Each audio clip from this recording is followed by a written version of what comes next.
Olá pessoal, tudo bem? Sejam bem-vindos ao canal Desvendando o Original. É sempre um prazer e uma honra contar com a sua audiência. E nesse vídeo eu quero refletir com vocês aqui sobre o que eu acho que é o maior problema do cristão hoje, um dos maiores problemas, e como superar esse problema. Infelizmente, no Brasil, nós fizemos uma cisão, talvez não apenas no Brasil, mas no mundo todo, nós fizemos uma cisão entre dois aspectos muito importantes na vida do cristão que precisam caminhar juntos, que é o amor pelos estudos e a busca pelo Espírito. Essas duas coisas precisam caminhar juntos, a água da palavra e o fogo do Espírito. Mas infelizmente a maioria dos cristãos eles têm um lado e não tem o outro. É como se fosse uma águia que só tem uma asa e falta outra, ela não consegue voar adequadamente. Infelizmente no Brasil, muitas igrejas que são de matriz pentecostal, elas acabaram valorizando muito a questão da busca pelo Espírito, a questão da busca dos dons espirituais, mas acabaram colocando em segundo plano a questão dos estudos, a questão do mergulho na parte da letra, na parte conceitual. E não apenas às vezes colocar em segundo plano essa parte dos estudos, mas em alguns casos acabaram até demonizando a questão dos estudos, usando aquela passagem bíblica como referência que diz que a letra mata, mas que o Espírito vivifica. Mas será que a letra da Bíblia mata também? Ou tem uma confusão nessa história toda? A gente vê, por um lado, pessoas que são muito espirituais, que buscam muita questão espiritual, mas que são pouco estudiosas, porque receberam uma doutrina que abomina os estudos, que diz que os estudos afastam a pessoa do caminho. Se um cristão realmente ele vai estudar qualquer assunto que for, seja filosofia, seja história, seja sociologia, antropologia, se ele vai estudar essas coisas e ele perde a sua fé, eu quero perguntar para você, será que ele perdeu a fé ou será que a sua fé realmente nunca foi bem fundamentada? Essa que é a pergunta. Em vez deles fundamentarem solidamente a fé das ovelhas, eles acabaram dizendo para as ovelhas, não estude porque você pode perder a sua fé. Obviamente, né, você não pode perder algo que você não tinha, porque se a fé não estava bem fundamentada, é claro que ela fica sob o risco de ser derrubada, de ser colocada em segundo plano. E por outro lado, você tem cristãos que estudam muito, estudam demais e acabaram demonizando o outro lado, que é o lado do espírito, né, que é a parte espiritual. São pessoas que são adeptas daquela doutrina do cessacionismo, que eles acham que a manifestação dos dons espirituais cessou ou parou de acontecer depois dos tempos bíblicos, né? Principalmente dos tempos do Novo Testamento. Vale a pena também você lembrar que essa manifestação do sobrenatural, a manifestação espiritual, aquilo que ficou conhecido hoje em dia como o pentecostalismo, esse contato com o sobrenatural, ele não é algo nem do Pentecostes, da festa no cenáculo, que aconteceu no Novo Testamento, no capítulo 2 de Atos dos Apóstolos, mas é algo ancestral. Você pode ver o próprio rei Saul, né? Um sinal da presença de rei Saul foi que ele foi visitado pelo Espírito Santo, ficou profetizando, né? E surgiu até um dito na época, né? Saul virou profeta, começou a profetizar em meio aos profetas lá. E não só na época do primeiro rei de Israel, o rei Saul, mas ainda na época de Moisés, né? Moisés ali tem um momento em que ele reparte uma porção do Espírito de Deus que habitava nele, com 70 líderes, né? Inclusive tem aquela situação curiosa de Eldade e Medade, que eram dois líderes que estavam afastados ali da congregação e foram enquadrados por Josué, né? Josué levou até Moisés e falou, esses dois aqui estavam falando alto, gritando lá sozinho, parece que eles estão meio alterados.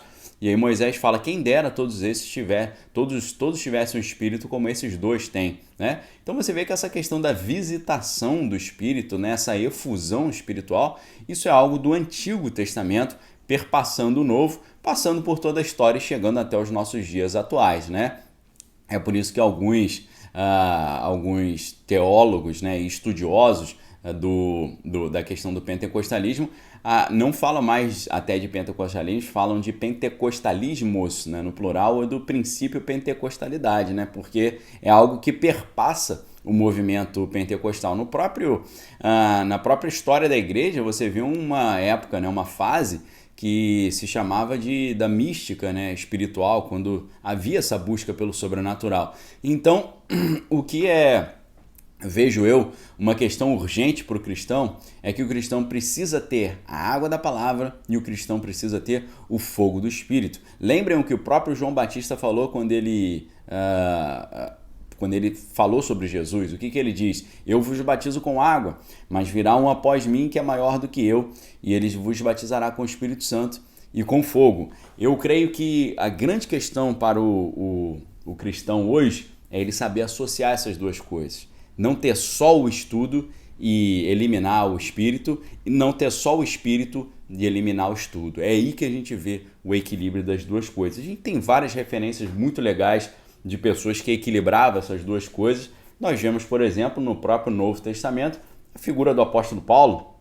O apóstolo Paulo era alguém que foi formado ali aos pés de Gamaliel dentro da doutrina judaica, estudou também num ginásio grego, né? Ele vem da cidade de Tarso, né? Onde era uma cidade romana, então falava o latim muito bem, dominava o grego muito bem, conhecia a filosofia da sua época, né? Pregou na Grécia para os filósofos do seu tempo, citou ali os poetas gregos, né? Quando ele disse na sua pregação, como os vossos poetas mesmo diziam, por ele vivemos, nos movemos e existimos. Ou seja, ele usa a cultura grega para evangelizar, ele usa a cultura grega como uma estratégia de evangelização.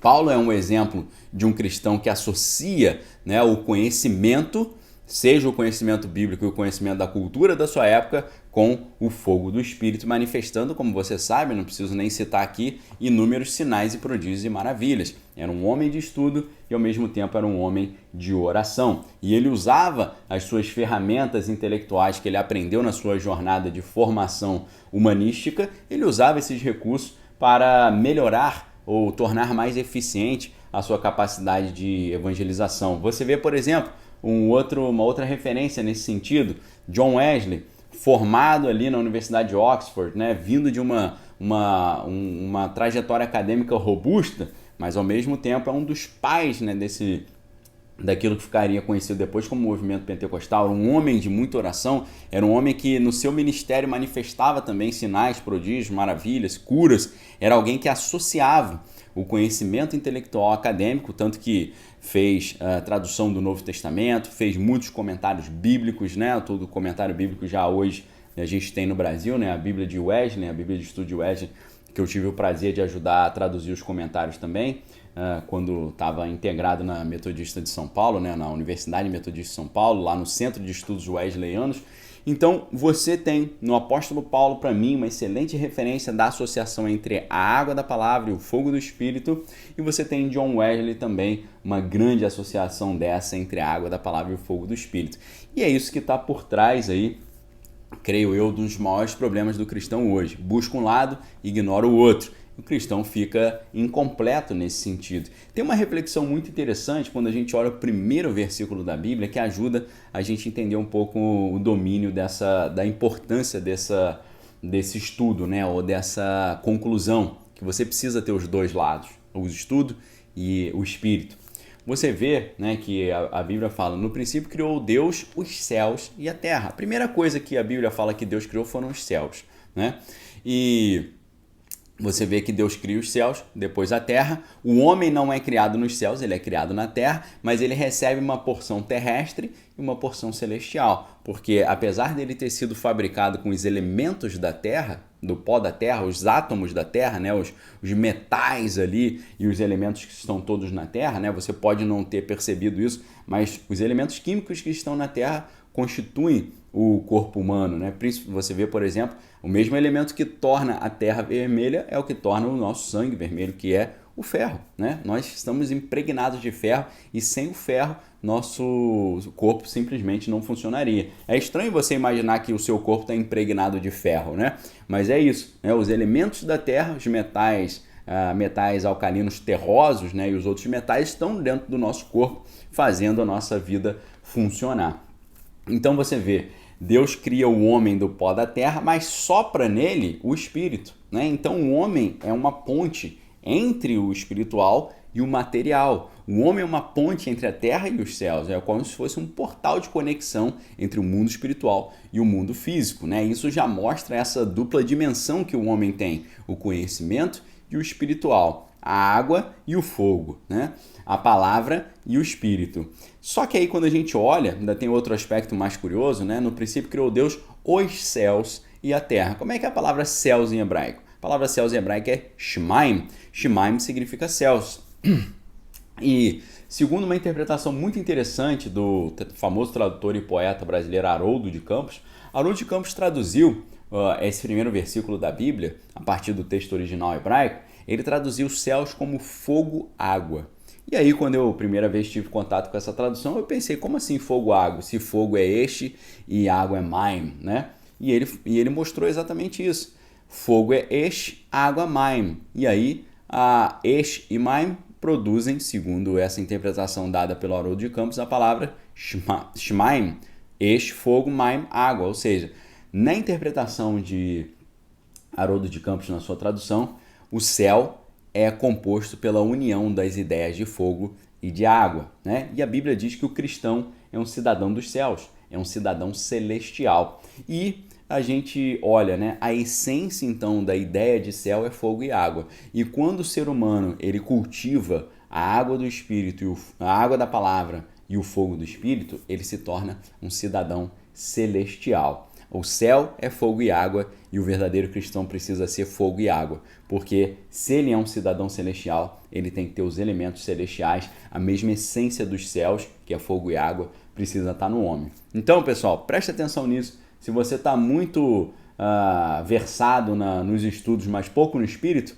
tente equilibrar isso aí. Se você está versado muito no espírito e pouco nos estudos, vamos dar uma equilibrada. Se você não está versado em nenhum dos dois, não tem problema, que ainda dá tempo de se aplicar nessas duas coisas e fazer o que a Bíblia fala: batei, abrir-se-vos-á, buscais e achareis, procurareis e encontrareis. Estejais preparado a dar a razão da tua fé a todo aquele que vos pedir, né? Procura te apresentar ao Senhor como um cristão que não tem do que se envergonhar, porque maneja bem a palavra da verdade. Fogo e água, estudo o espírito, né? A palavra e o espiritual.